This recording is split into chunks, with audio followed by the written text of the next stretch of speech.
So remember, it's a transportation question. So transportation question, you're supposed to always start by checking for balance.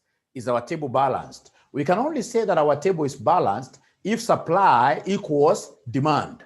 So in this particular case, if you look at our total supply from our factories, it's 200. Our total consumption, our total demand from our warehouses is 200. So the two are the same, and therefore we need to conclude straight away that our problem or table here is balanced. And if it is balanced, then we shall not have any need. We shall not have any need for what here? Introduction of a dummy. No dummy introduction. Now, after that, what do? We'll come and put our transportation structure. In the transportation structure, we shall be having two types of cells. We shall be having the big cell and the small cell. The big cell, of course, will be taking the quantity.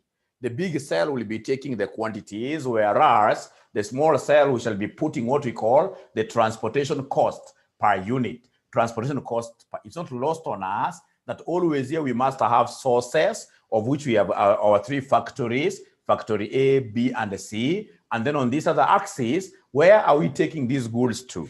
We are taking them to our destinations. So our destinations here are warehouse 1, warehouse 2, and warehouse 3. And then we have said that these small cells will be carrying the transportation cost per unit, which have been given on this table here, which have been given on this table. If you look at this table, we have A to warehouse 1, 20, 14, 16. And then we have 30, 24, 18, 30, 24, 18. So we have here 30, 24 versus 18. And then the last row from factory C, what are the transportation costs from factory C? The transportation cost, ladies and gentlemen, from C, what do we have here? 14, 16, 24. So we have here 14, 16 versus what here? 24. Now, ladies and gentlemen, remember that on this particular axis, we normally put the supply there. On this axis, we normally put the supply. On this axis, we normally put the supply vis-a-vis what here? Demand down here. Here, down here, we have demand. So there we have supply, total supply from our sources. They move that way. We'll be able to get our total supply. And then, of course, our warehouses will be able to match them with our demands. So if you look at our question, they have given us the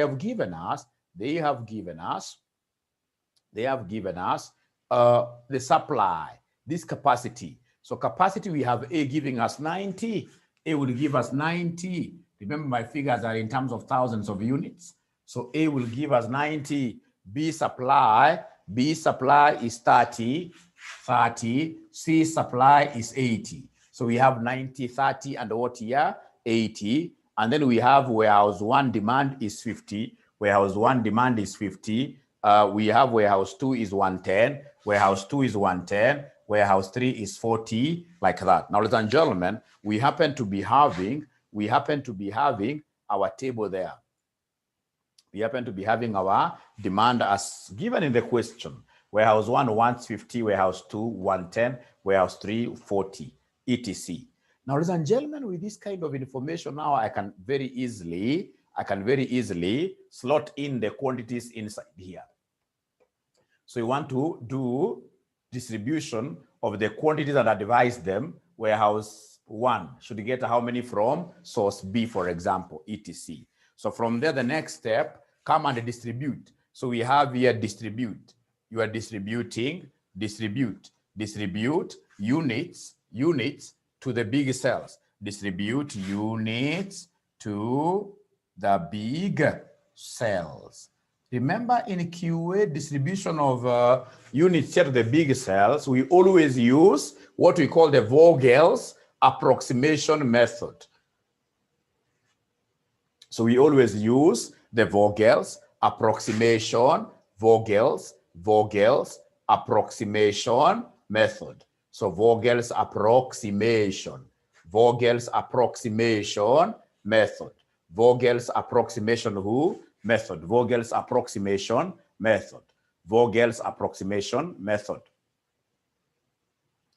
Now, if you can remember, this model that you are calling the Vogel's or Vogels is a method that makes use of penalties. So whenever we talk of Vogel's approximation method, remember that it is a penalties method. Vogel's approximation method is a penalties method. It is a penalties method. And as such, we shall come here and compute penalties. We shall come here and compute penalties. So come here and compute for us the penalties. So we have here penalties versus penalties for this particular row versus penalties for this particular row. So penalties, we calculate penalties for the sources versus penalties for the destinations. But how do we get these penalties? How do we get the penalties? To get penalties, ladies and gentlemen, we shall go to each row, selecting two very best cells. Each row selecting two very best cells. Two very best cells. Now, ladies and gentlemen, listen.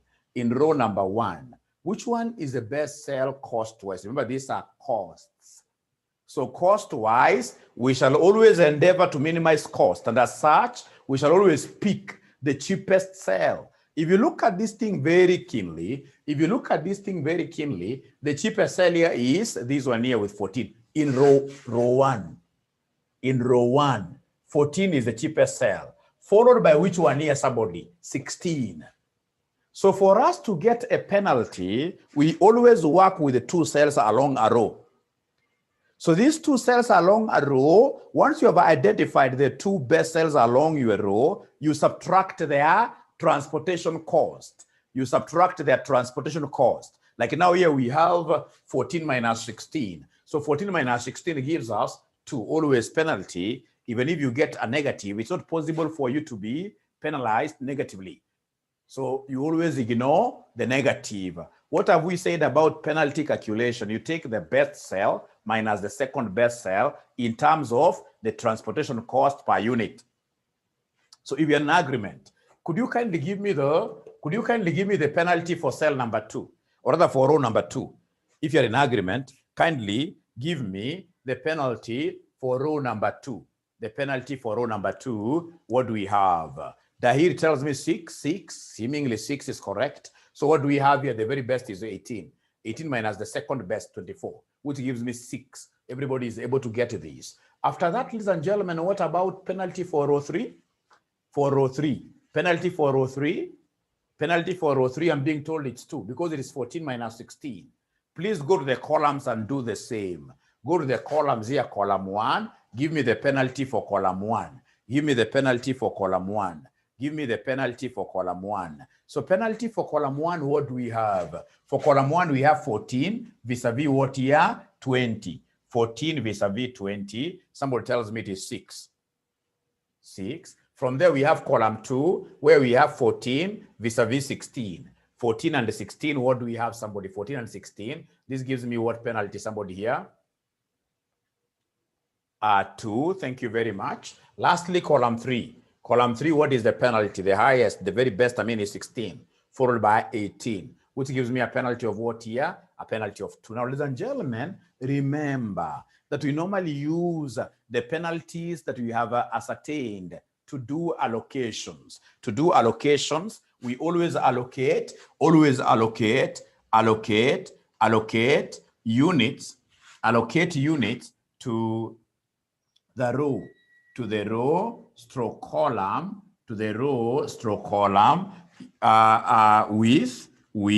with the highest penalty, with the highest what here? With the highest penalty, Allocate units to that row or a column which has the highest penalty. So in this case here, our yardstick, what will be guiding us is the highest penalty, because my aim is to run from that highest penalty. But now I'll run from the highest penalty creatively. First of all, I attack this highest penalty by holding it through, or rather on its horns. I'm not fearing it. So always we go for the highest penalty. That is the condition which you are supposed to be remembering. The condition, always work with the highest penalty. Always work with the highest penalty. Always work with the highest penalty. Allocate units to that row stroke column which has the highest penalty. Now, when you look at the penalties that we have across the board, 6 is the highest. But unfortunately, they happen to be what here? 2 of them. So there is a tie. There is a tie. When there is a tie, what do we do? Whenever there is a tie, what do we do? Cry? No, we can never cry. Whenever there is a tie, we must get a way of resolving this issue. Whenever there is a tie, allocate. Whenever there is a tie, allocate units to the row, stroke column in the tie, stroke column here in the tie, that will consume the highest quantity, that will consume the highest what here. Please write these small notes as we get along. So whenever there is a tie between the highest penalties,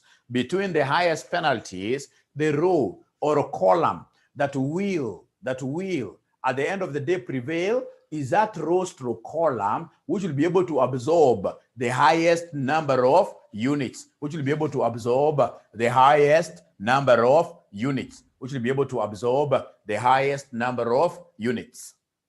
Now, ladies and gentlemen, listen.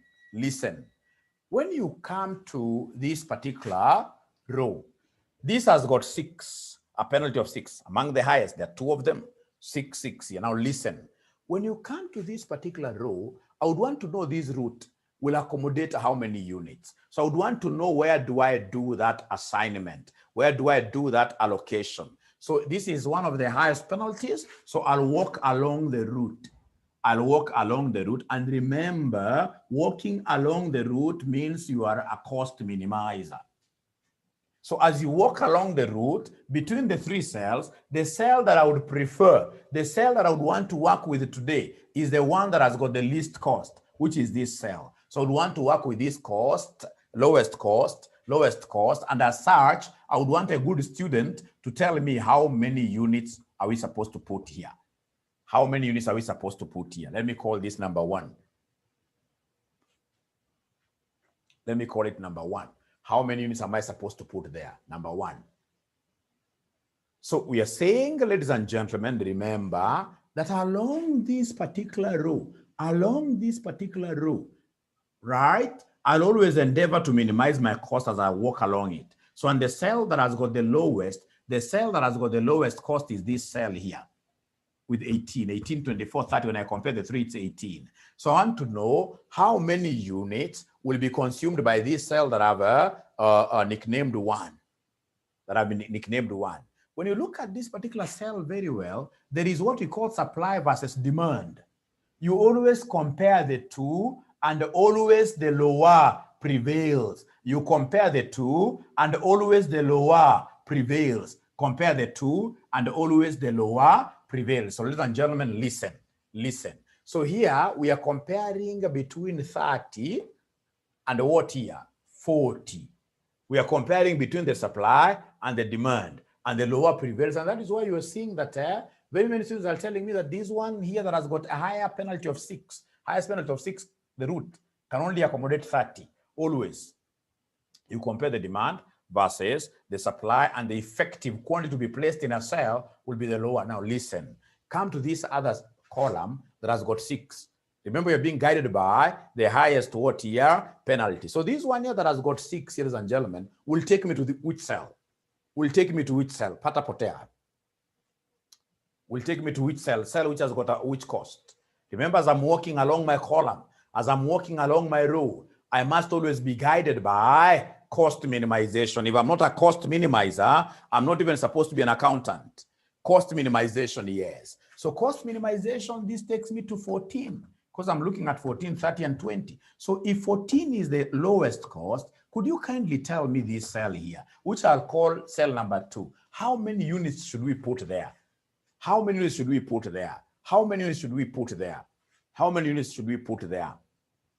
How many? I can see from Edward 50. Everybody's saying it's 50 because they're bright, because they've been able to compare this row that has got 80 versus this column that has got 50. And they have been able to remember the fact that we always work with the lower. We always work with the lower. So between 50 and 80, the lower. So listen and listen to me. Cell number 2 can only take what here? 50. Remember their roots. This is root number 1, root number 2. Now remember, in terms of walking along the row and along the column, we'll always endeavor to minimize what here? Cost. But now, between the two roots, listen, between the two roots, we've said whenever there is a tie, ladies and gentlemen, we can only compare the roots in the tie and always quantity-wise. The one that is able to take the highest quantity is the one that will prevail. So in that regard, the one that has got the highest quantity between the two roots is 50. So between the two, I'll come and put 50 here. The one that accommodates the highest number of units here is the one that prevails. So we put 50 there first. Now listen here. When I put any figures inside these cells, we must always meet some total. What am I saying? That whenever we put any entry inside here, we must always meet some total. So we must really analyze to see which total has been met. Like now here, we have met this total of 50 here, meaning that in the future, there is no way these two cells here will ever accommodate any unit, not even one unit. Because if you try putting one unit here, ladies and gentlemen, automatically will surpass these 50. So anytime you do an entry, an allocation of quantity in this particular big table, always try to study and tell us which quantity has been met, total quantity has been met. Like now here we have met this total quantities capacity. And once we have done that, if there are any cells along here which are empty, we are supposed to block them. We are supposed to block them like that. Now, ladies and gentlemen, listen. This particular column, we shall never make reference to it in the future because it is fully filled up. So if it is fully filled up, what you're supposed to do is to go through it and cancel its penalty. Any cell, any column or row that you meet its total parameter, its penalty must be cancelled. Go along that column and cancel that penalty. Now, ladies and gentlemen, listen. When you cancel a penalty, there is a rule. Anytime you cancel a penalty, whenever you cancel a penalty, there is a rule which is very important. Whenever we cancel a penalty, the rule on cancellation of a penalty, whenever we cancel a penalty, always recalculate penalties for the entire table afresh. I'm repeating again, that whenever you cancel a penalty, recalculate penalties for the entire table afresh. So anytime you cancel a penalty, remember to recalculate. Remember to recalculate penalties afresh. Remember to recalculate penalties afresh. So I'm being reminded that it's prayer time. So prayer for how many minutes, Katra? How many minutes, Katra prayers?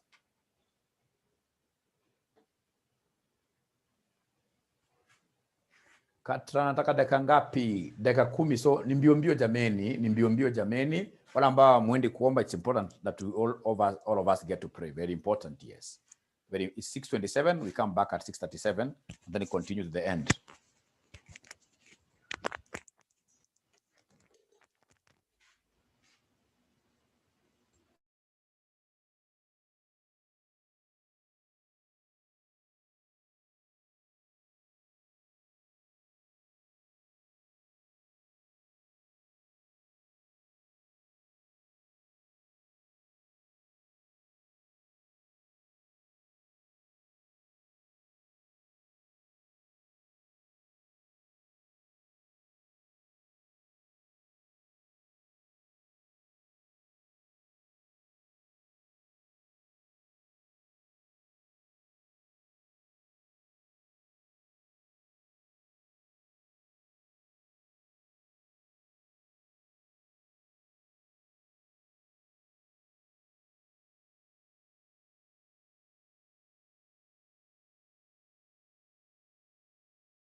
So ladies and gentlemen, here we are, we continue.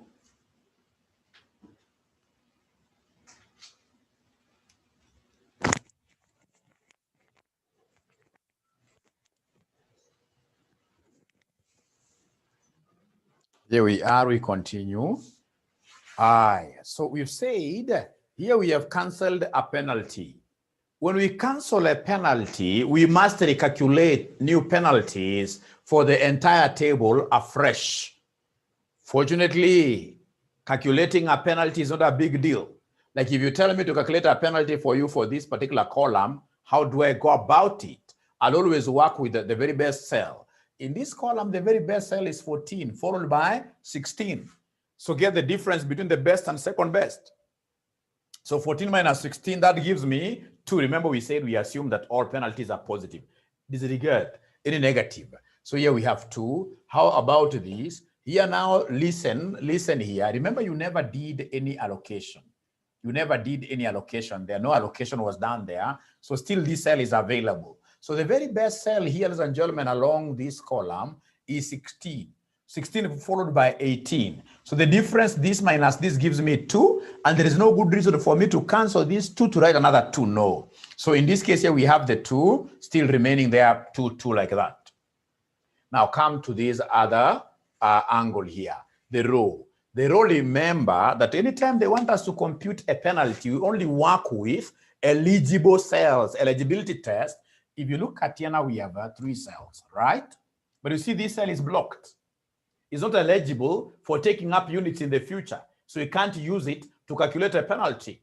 So therefore, the only 2 cells we shall use to compute our penalty are these one here being the best, followed by this. So 14 minus 16, that still gives me 2. Here we have the very best, which is 18. 18 minus 24. Somebody give me this. 18 minus 24, that gives me still what here? 6. And then now we have here 16. Please remember this cell is already filled.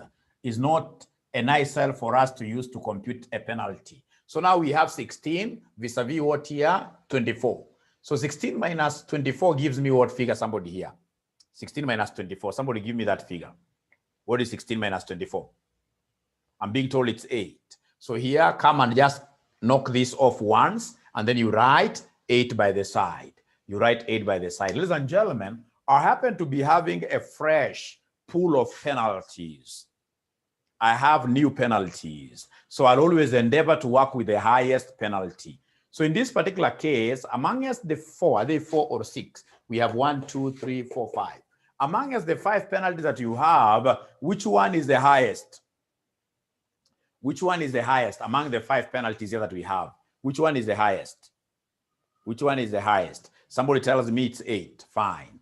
Unfortunately, this time around, ladies and gentlemen, we do not have a tie. We only have 1 8, which is the highest. So when there's no tie, things become very easy for me because my role will be to walk along the path. My role will be to walk along this row and go for the best cost cell. So cost-wise, when I walk here, remember I can't make reference to this cell. This was taken a long time ago. So the best cell cost-wise is this one here that has got what here? 16. 16. Can somebody tell me tonight, how many units do you think will this particular cell take up? How many units will it take? Somebody help me. How many units will it take? Somebody help me. Dahiri says 30. How many? Edward says 30. Everybody seems to say 30. These are bright students. What they have done is to compare the row total vis-a-vis the column total. Listen, row-wise, I'm able to see the 80. But you see out of the 80, 50 have been taken up. So meaning that we are working with balancing figures. We are working with balancing figures along the row. What figure do we need to put there to balance? So along the row, what figure do we need to put here to balance? So along the row, a figure that we need to balance this 80 is 30. So row-wise, moving this way, we need to slot 30 here. How about column-wise? Column-wise, assuming we don't put anything because you're still comparing, column-wise, we need 110. Remember, we said you compare row total column total, taking into consideration the balancing figures. And then always work with, in terms of balancing figures, we always work with the smaller. In terms of balancing figures, always work with the small. It's only in the tie where we go for the highest quantity to be accommodated root.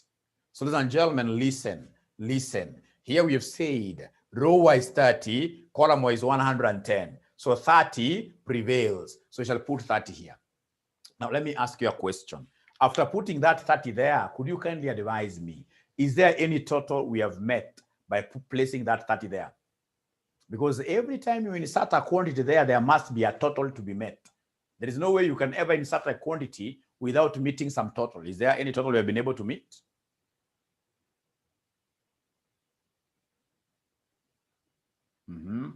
Is there any total we have been able to meet? Oh, yes. By putting this 30, we were able to meet this total of what here? 80. Row CS has been met.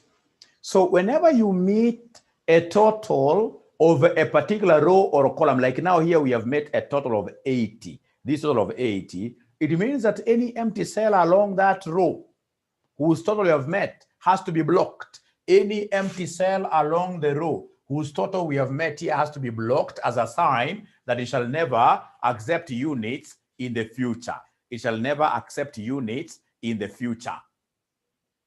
Meaning, ladies and gentlemen, that this particular row is fully exhausted. And if it is fully exhausted, what do? We'll come and cancel it. You cancel. If it's fully exhausted, you cancel. If it's fully exhausted, you cancel. Remember the rule of cancellation of penalties. Cancel a penalty, recalculate penalties for the entire table afresh. Ladies and gentlemen, I've been able to cancel this. Let's calculate afresh. Remember, this was a long time ago canceled. So column number 2, who can give me the new penalty for column number 2? Please give me the new penalty for column number 2. For column number 2, who is able to give me this new penalty for column number 2? Remember, when you're getting a penalty, you will basically come and take the best cell is 14, followed by what here, somebody? 24. So 14 and 24, if you subtract, what are we getting here, somebody? We are getting 10. And then come to this particular column 3. So column 3, what do we have? 16 and 18. 16 and 18, that gives me what penalty, somebody? 2. So there is no good reason for me to cancel that. Still 2. Come here and check whether there is any which is changing. 14 and 16, that gives me 2. 24 and 18, that gives me 6. So I happen to be having a fresh round of what here? Penalties. What do I do with these penalties? Very easy. Always you will be guided by the highest penalty. Highest penalty happens to be the 10. It's a column penalty. Walk along the column and do the allocation of units for us. Walk along the column, which has the highest penalty. When you walk along the column that has got the highest penalty, this 10 here, it takes me to the very best cell. The best cell, I'm walking here. The very best cell is the one that has got the lowest cost. So the one that has got the lowest cost is this one here with 14. So then how many units will it take here? Ladies and gentlemen, row-wise is supposed to be 90. Row-wise is supposed to be 90. How about column-wise, this cell? Column-wise, I would have comfortably placed 110. But you see, there is a 30. So there is the concept of balancing. What do I need to put here to balance this total? It will be 110 minus 30. 110 minus 30, that gives me what here? Somebody 80. That gives me 80, thank you.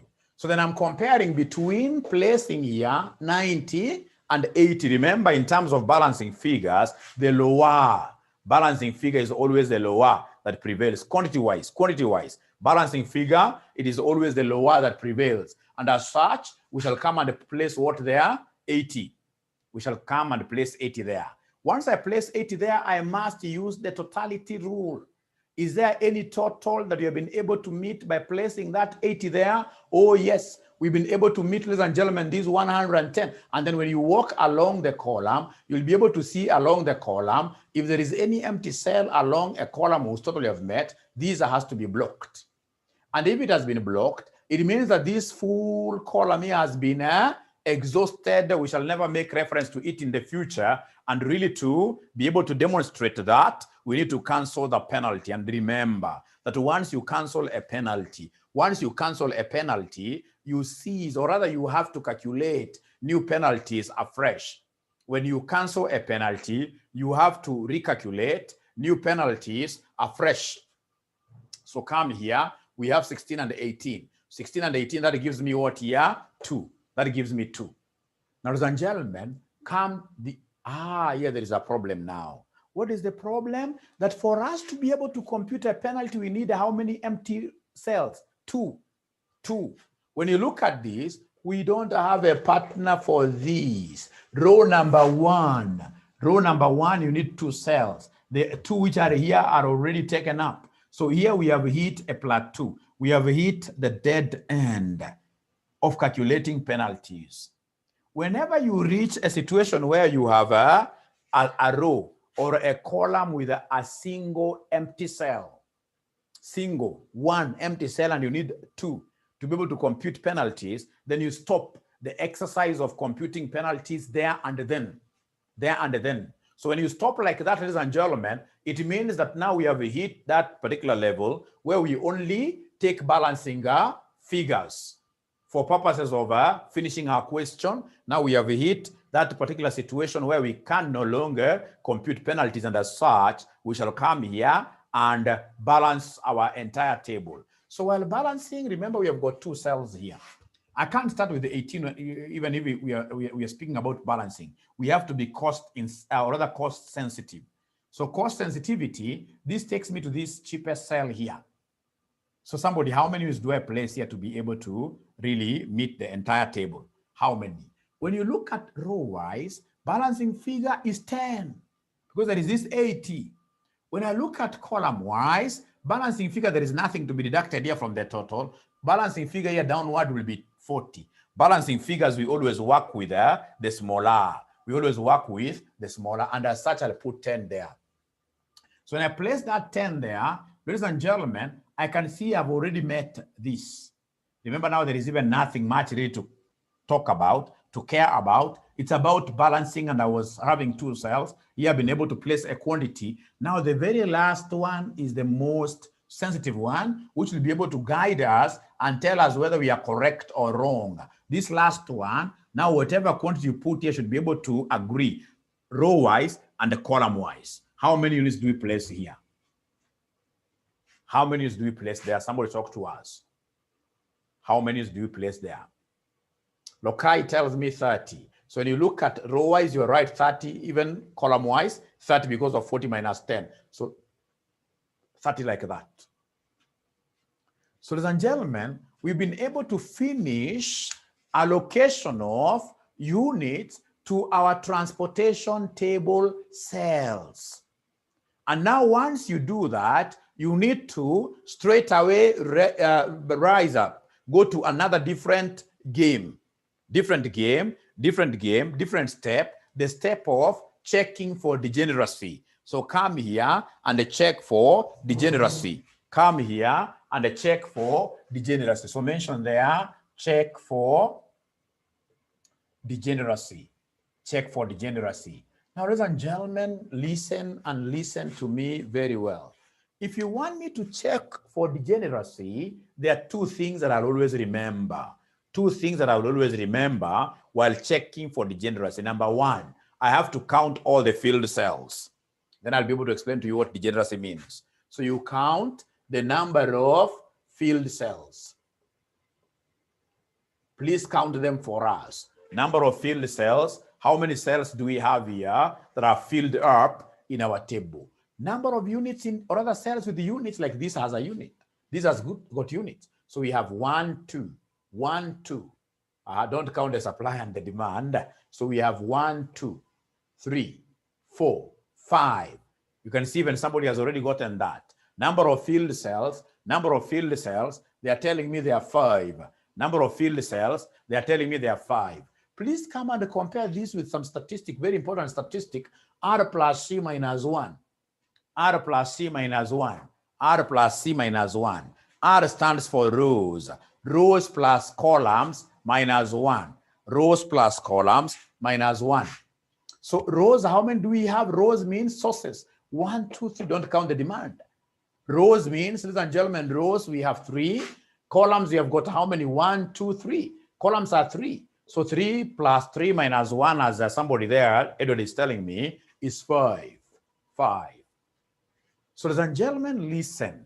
When they want me to give them the degree of degeneracy, what I'll do, I'll come and give them this difference. This difference is what we shall be calling the department, or rather the degree of degeneracy. Somebody may confuse that for Department of Defense. So DOD stands for degree of degeneracy. So this degree of degeneracy, I'll take 5, this one, minus this 5.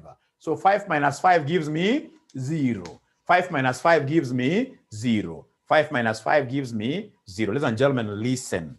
Listen. Degeneracy is not a good thing. Any solution that is degenerate, any table that is degenerate, if you get a table that is degenerate, it means that that table doesn't have a solution. If you get any table that has got some degree, whichever degree of degeneracy, even if it's 1, 2, 3, doesn't matter. So long as a problem is degenerate, it has got some degree of degeneracy, then we stop there. We can't continue. Fortunately, here we are lucky. Why am I saying we are lucky? Because the degree of degeneracy here is 0, meaning that the table that we have here is not degenerate. So you mentioned there, because of this 0, because DOD is 0, this is very okay for us. Very okay for us. Why? Because simply our table is not degenerate. So degeneracy means without a solution. I'm repeating again, degeneracy means no solution. Now, ladies and gentlemen, we are at home. Now that we have realized that we have a solution for our thing, we shall go to the last step. The last step is the one of computing shadow prices. The last step, come and compute shadow prices for us. Last step, come and compute shadow prices for us. Remember, shadow prices use stepping stone method. Use stepping stone method. Use stepping stone method, which is SSM. Use stepping stone method, which is SSM. And if you recall, this stepping stone method, which is our SSM, is also known as the method of loops, also known as the loops method. The loops method.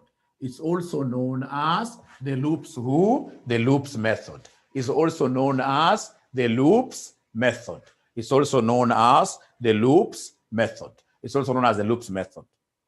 So you're going to be drawing loops. But remember, as we move around our loops, loops can only bend in a cell with units. Tell us there, note and B, that loops can only bend.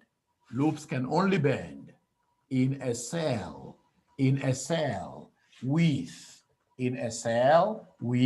units. Units are the ones we are calling what here? Stones. Loops can only bend in a cell with units. Loops can only bend in a cell with units. Loops can only bend in a cell with units. Great. Once I've got these ideas, ladies and gentlemen, then I should be able, I hope they're okay, they're written up to there. I hope they've been able to write up to there. And if that is the case, then I should be able to rub. Great. So I'm learning something great here that, ladies and gentlemen, my loop here can only bend in a cell with units. So what we're going to do is to come and have a list of all the empty cells. We normally compute shadow prices for empty cells. We normally compute shadow prices for empty cells. So we normally compute shadow prices for empty cells. So please give us a list. Give us a list of all the empty cells that you have. Give us a list of all the empty cells that you have. Empty cells. Is there anybody who is able to see who can define empty cells for us here. Like the first one is an empty cell. So we have here AW1 or FA, whichever, AW1. From there, I can see the other one, which is empty, is BW2, W1, I mean, BW1. I'm just trying to give you a list of all those cells that are empty. So BW1, also this one here, BW2, and then lastly, we have here CW3. Lastly, we have C, and even write it here, CW3. Thank you. Now, ladies and gentlemen, I would want to see whether there is any student who will be able to remember how we were making these loops. How we were making these loops. How are we making these loops? Great. So like if you tell me to start from here, from this AW1, the first empty cell, remember I can only go horizontal and what here, vertical. There is nothing like using diagonal lines. So horizontally, if you tell me to go horizontally, of course I can't come this way. If I come this way, I'll disappear just like the Malaysian plane, which was never found at all. Disappears completely. So when you tell me to move horizontally, I can only go all the way up to where I'm seeing 80. I can only go all the way up to where I'm seeing 80. So this is a cell with stones, a cell with units. So if it has got units, then I can stop there, step on it, and bend, just like a soldier. You can only, in this case here, place your leg firmly on a strong ground. Like now, these are ground with stone. And then now, ladies and gentlemen, given that I've gotten a stone here, I can consider bending. Of course, bending now, it means I use a vertical line. I can't go up. It means I go down. And if I go down, ladies and gentlemen, there is no way I can stop on this empty cell, because you can never make a bend on an empty cell. Bending only happens in a cell with stones. So from here, ladies and gentlemen, what I expect you to do is to go down like this. Hit there where we have 30. So you're skipping this. Where am I skipping it? Because it doesn't have stones. So here I can see stones. Now I'm obliged to do what? To bend. But of course I can't bend horizontally. I can't go there. If I go this side, I will only go to my, or I'll only disappear completely because I'm not allowed to bend in the supply. So here if it's bending, I can only bend towards a stone, towards this 50. And once I bend towards this 50, now nimeona mwanya ya kurudi straight away to the beginning. Nimeona mwanya ya kurudi straight away to the beginning up there. So now I've completed my loop. I've been able to get back to where I started from. So remember, the first cell here in the corner has to be a plus. These are cells, they keep on alternating minus. Where you are seeing a corner, there are 4. So plus, minus, plus. Here we have a minus like that. So ladies and gentlemen, listen. What I will do for me to be able to get my shadow price for this AW1, I'll start right out with my first sign. So what I do is to take the sign itself with the transportation cost. So I'll say plus 20. The next cell I can see is minus 14. Plus, the next cell I'm able to see that has got a sign is this. So plus 16. Minus here 14. Kwisha maneno, nipatie answer jameni.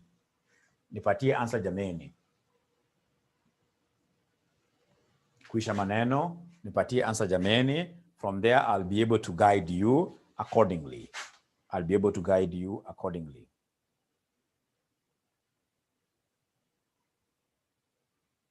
So Nancy anasema kwamba ni 8. Now, I would want to give you some little trouble. I know you haven't followed at all. But could you kindly try giving me the shadow price of BW1? I'll give you a present. BW1, I'll give you a present.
So I'm waiting to see whether there is any student who has really picked this concept by giving us the shadow price of BW1. Just try.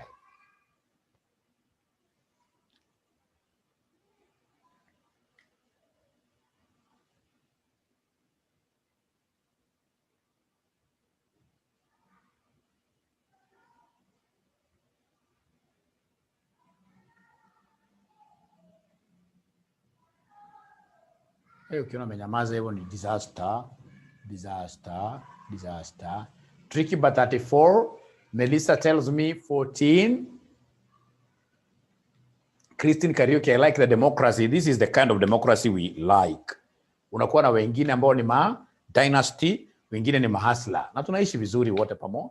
Wanasema figures tofauti. But I'm yet to get answers from the other students. I mean, what have you gotten? What have you gotten?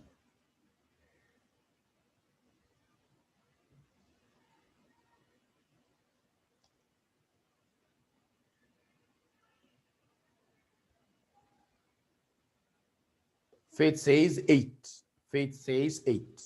One of the other students, Kiprotich says 8. This 8 is gaining traction. Seemingly, it could be the correct answer. Katra has even gone ahead and given us the formula. Let me do it. Now, ladies and gentlemen, listen. It is BW1. It is BW1. BW1. Let's see. Allow me to rub this. Wish I could get a blue pen. Great. So it is BW1. So this BW1, how will we move? Very nice. The moment I understand this, then I would have understood the entire thing on shadow pricing. So horizontally, I'll go straight away up to 30 because I can't step in between there. So from 30, now, of course, I've hit a dead end. I can't continue. Remember, this is where I've begun from. So I'm forced to bend. So where do I bend to? I can't bend down because if I do that, I'll disappear permanently. So it means I bend up. So I go to 10. There again, I've hit a dead end. It means I can only go to 80. I can't go this way. I go to 80. So from 80, I can't continue. I'll have to bend. So bending means straight away, I go to 30. Right? From 30, of course, I'm trying to find my way back. I can't bend. I'll always be pulled by stones. Here there is a hot stone calling me, 50. And then I'll be able to go back like that. Nobody said that we must have a square. No. So remember, this will be plus. We must always start with the plus. So plus 30. So we have here plus 30, plus 30, plus 30. The next corner after 30 is this one here, which I'll talk of minus 18. Remember, you're working with CIJs. So minus 18 plus. The cell signs must keep on alternating. After this, we went here. So plus 16 minus. The next corner will be minus 14. The next one will be plus. The next corner after this is here. So plus 16 minus. The last corner here is 14 just before we ventured back. Minus 14. Hebu tupatie answer tuone itakuja ngapi. Tupatie answer tuone itakuja ngapi oye. Tupatie answer tuone itakuja ngapi oye.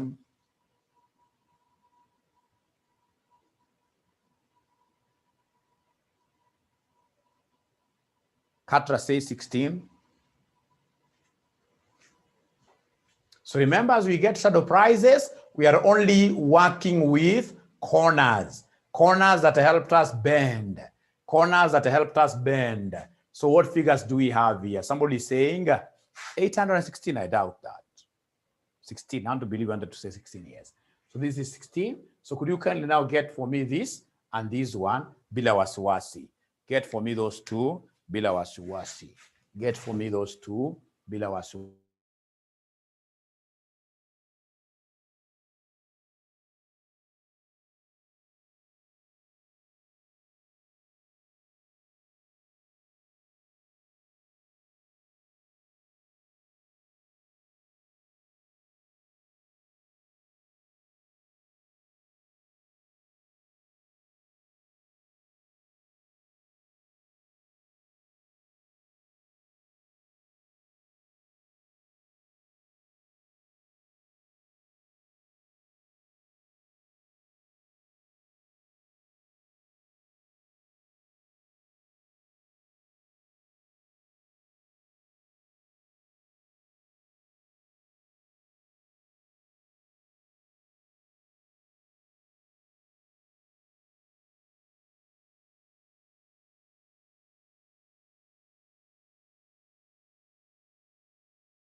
BW2. Shadow price of BW2, I've only seen 2 students who have responded. For instance, I haven't heard from Benjamin Munyoki.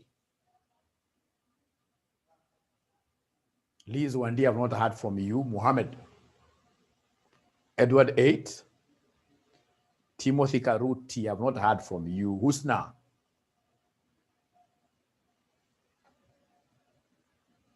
Sio kitu ngumu, jaribu tuone. Samuel J tells me 8.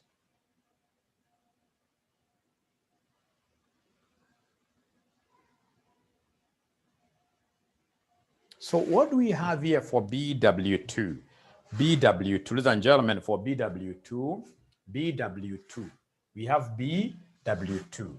Here, for BW2, this is quite an easy one, because for BW2, I'm surrounded with stones. The stones which will be pulling me towards them are quite close by, because from here, I'll come to this cell.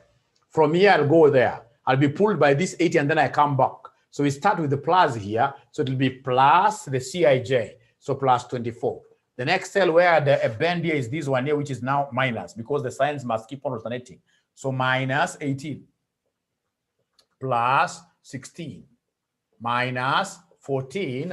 And I'm having so many students who are giving me the answer to be what here? To be 8. So many of them are telling me that the answer is 8. How about CW3?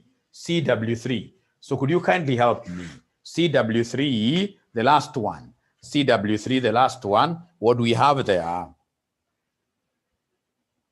Edward already has gotten an answer, 6.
So for CW3, ladies and gentlemen, I can see that he is saying there is floating. This is a very simple thing, the simplest of them all.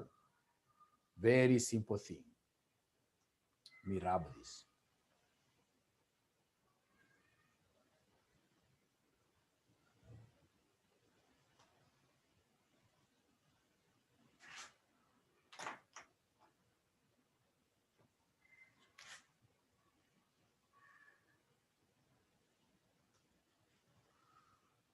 Okay, so we are looking at CW3.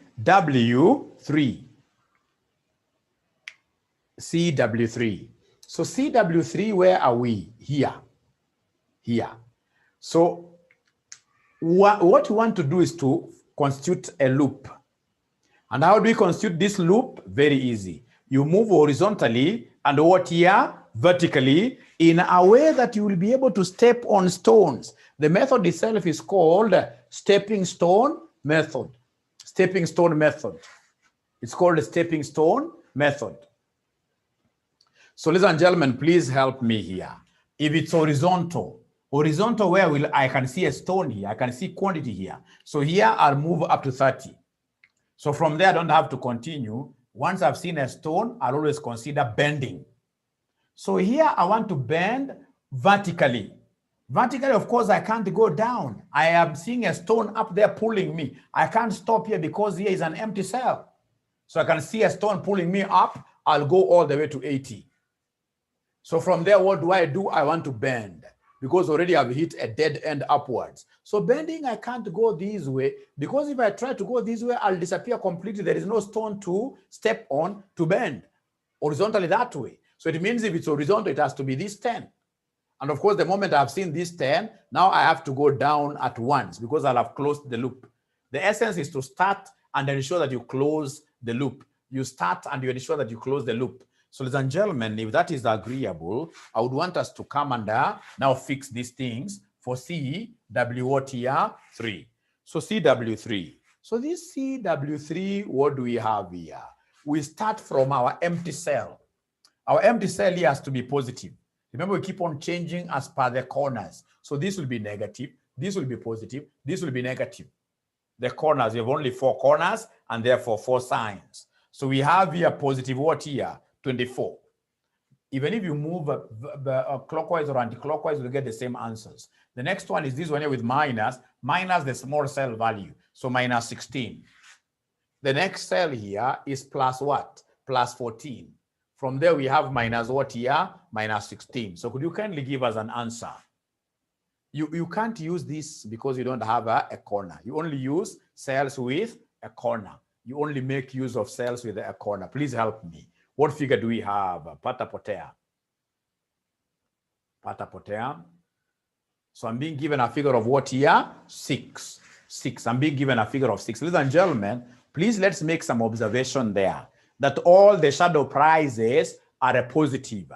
All the shadow prices are a positive, and therefore we have an optimal solution. All the shadow prices are positive, and therefore we have an optimal solution. Remember, our solution can only be optimal when the shadow prices are positive. So therefore, our solution is what here? The best. Our solution is optimal. Remember, whenever you use VAM and use it correctly, the first table you get will always be optimal. There are no iterations to be made here. The first table you get will always be optimal. You can't get a negative shadow price. When you use VAM very well, the first table you get will be what here? Will be optimal. Will be optimal. And therefore, the total transportation cost, give us there, the total transportation cost will be equal to the total transportation cost. Therefore, the total transportation cost. The total transportation cost will be equal to what here? I've taken how many units here? I have A to W2. A to W2, I took 80 units. And I know that each unit is costing me 14. Plus, we've taken 10 units to this cell. So plus 10, 10 times 16. Plus Just try to get all the quantities. We have 30 times 18. 30 times the cost per unit, which is 18, plus 50 times 14, plus 30 plus 30 times 16. Come and give us a figure. Give us a figure. Give us a figure. So Edward gives us a figure of 3,000. Edward gives us a figure of what here? 3,000. So ladies and gentlemen, I think the very best thing that I need to do, fortunately today I've been able to record this particular class. Instead of repeating these things half and half like that, I should share with you the video. I share with you the video, you have a look at it, and then we compare notes later.